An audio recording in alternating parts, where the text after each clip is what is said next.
That'll look better. There we go.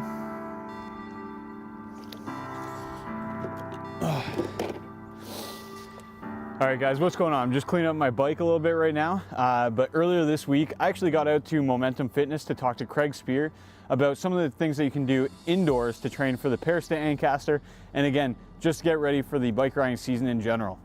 Obviously, you want to get on your bike and you want to train as much as you can on there, but if you've got some inclement weather that you have to deal with, like we're expecting some rain in the next 10 minutes here, so I'm getting this done quick, that way you can just get yourself ready really quick and just strengthen those leg and core muscles leading up to the race and the season. So check it out.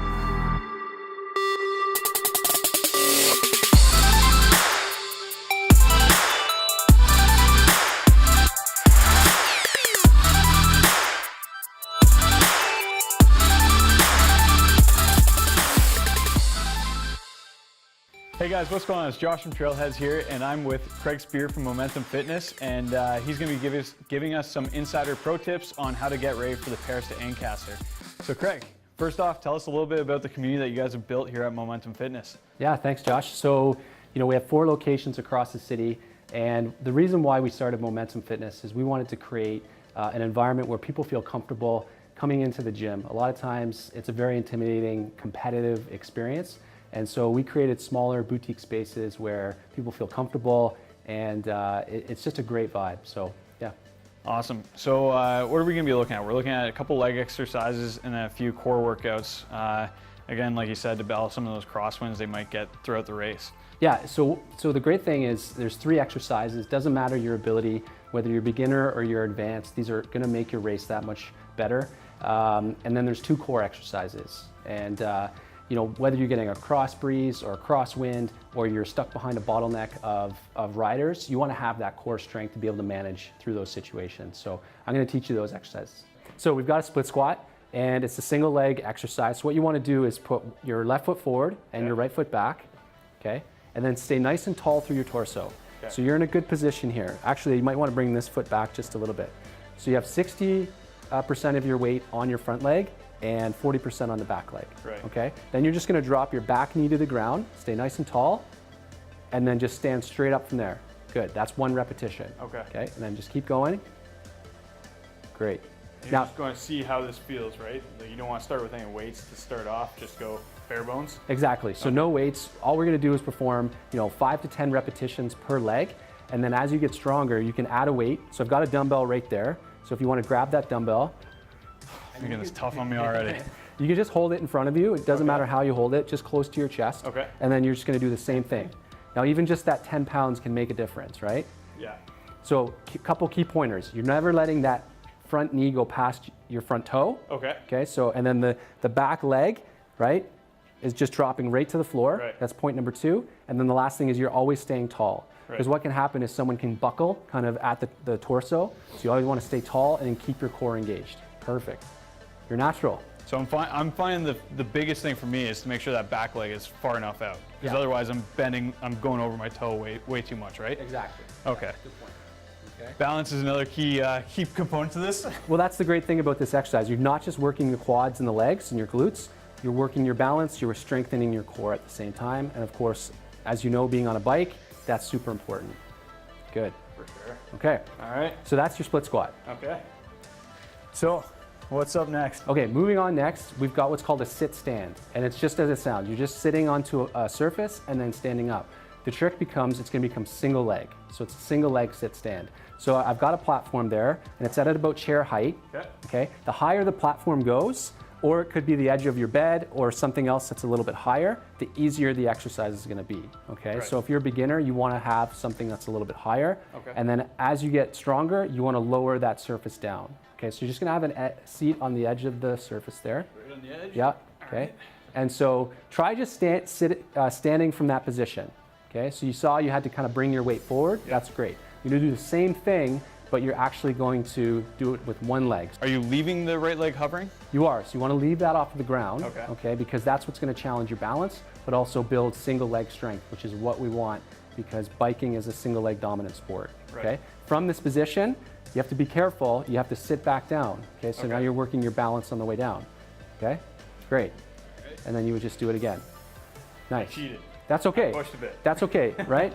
As you build your strength, you're gonna get stronger and stronger. You're not gonna have to use your hands, but if you need to, that's fine. The other thing you can do, and we don't have it set up quite yet, perfect right here, is to raise that platform up. Okay. Okay? Okay, perfect. Now, the other thing you can do is as you get really strong, you can add that dumbbell again, right? And that's really advanced. So that's something to work towards. Right. And okay? that's, again, going to stay in the same place right around your chest. Close to your body, Yeah. right? It's almost like it's becoming part of your weight. Yeah. And that's going to make it more challenging. Try it once. Okay. See how it goes. Great. Yeah, so really push through that front leg. Nice, that's perfect. The hard part, a lot of people get challenged when they're going back down because they're not quite sure where that platform is. Yeah. So go slow, Yeah. okay? Nice, good Josh. Oh yeah, you can feel the difference right away for sure. That's really good. We got one more. One more exercise, you need a lot of room for this one. Okay, it's called a directional lunge or a clock lunge because you're basically going to different points on the clock. So let's say you're standing right in the center of a clock and you get your face that way. All right. Okay, we don't have all the space we need to do this, but essentially you're gonna lunge forward like you did in that split squat to 12 o'clock, and now you're gonna push back off that front leg to a standing position. Okay, so lots of balance, lots of strength. Right. Then you're gonna do a little side step to 9 o'clock, okay? The better you can, if you can face forward, the better this exercise is gonna be. Right. Okay? And then you're gonna lunge back to 6 o'clock. Okay. So facing the same direction, you're just gonna take a step back and you're in your split squat, right? And then you're gonna step forward. So what's great about this exercise, lots of balance, lots of single leg strength, but now you're kind of challenging yourself in different directions, different planes of motion. Okay. And as we know, the bike happens, a lot of times in a singular direction, but sometimes you got to turn, sometimes you got to avoid an obstacle or a certain branch or something like that. Other riders on the course for sure. Exactly, right? So you got to be able to adapt and move in different directions. Okay? Perfect. So those are the 3 leg lower body exercises, all single-sided and challenge you in different ways. And not much equipment necessary. And that was the big thing, that we need to be able to do this without too much equipment. All you need is a bed and some weight if you really need it, right? Yeah, and the weight doesn't have to be a weight. It can be a sandbag, it can be anything external to your body. Your bike? It could be your bike, you can hold your bike, right? Maybe you got a baby at home, you want to hold the baby, something like that, right? And that's the great thing about these exercises. They're gonna get you ready for the race and you can do them right in the comfort of your home. Perfect. Okay? We've got 2 more core exercises. The first one's called a figure 8. This one you do need a weight. So we've got that weight there. Again, this can be something as simple as a big can of soup or a big can of tomatoes. It can be anything. And what we're gonna do is called a figure 8. So you're just gonna make this pattern in front of your body, okay? It's almost like you're steering something. So again, there's a bit of a transferability from this to the bike, but what's happening is you can pick up speed. Okay. So keep going, okay? And you're just doing this for reps or for time. And what's happening is as you're accelerating the weight, obviously your core is working, then your core has to decelerate that weight to come back. So that's the great thing about this exercise, multi-directional, multifunctional. Right. Okay. And because you have different cross winds on the course, your core is going to have to fire, right? And we're not talking about those 6-pack muscles that everyone wants. Yeah. It's the deeper core muscles that stabilize our lower back and our pelvis, and so that it has a lot of functionality to it. Okay. Awesome. The last exercise is a side plank, and it's sort of the little brother to a front plank, which means forearms on the ground, and I'm just creating a nice straight line from the top of my head to my feet.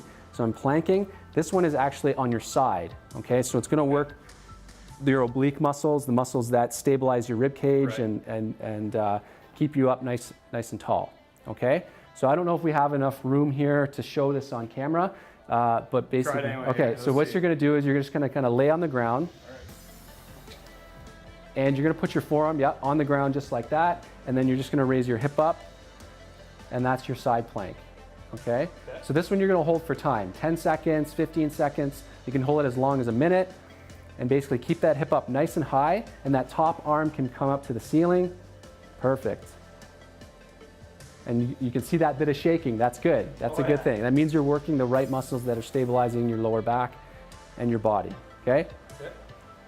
There's different ways that you can progress with this exercise. You can go actually to your hand, which is, right now you're on your forearm, you can go to your hand, or you can raise a leg. You can make this challenging in so many different ways. So again, this one's not repetitions, this one's for time. Right. You're gonna hold, again, for time for this one. Okay. And again, you're just working your way up by, what do you recommend? Like starting at 10 seconds and then going up by 5-second increments, or just where you feel comfortable, I guess? Yeah, do what you can, right? Start with 10 seconds. You might feel that you get stronger really quickly, so add 5, add 10, and then add those progressions. Raise a leg, go to your other hand, or go to the hand. There's so many ways that you can progress these exercises. And just like riding, when you're preparing for the race, you're gonna increase your mileage, right? So same with these exercises, you gotta challenge yourself to get prepared for the ultimate race. Yeah. Perfect. Well, thanks so much for your time. And that's just 5 exercises that you can do on your own time when the weather's not great, or just to kind of mix up your on-bike training and get you ready for the race. So again, thanks so much for your time. My pleasure. Thanks, Josh. And hopefully see you soon. Yeah.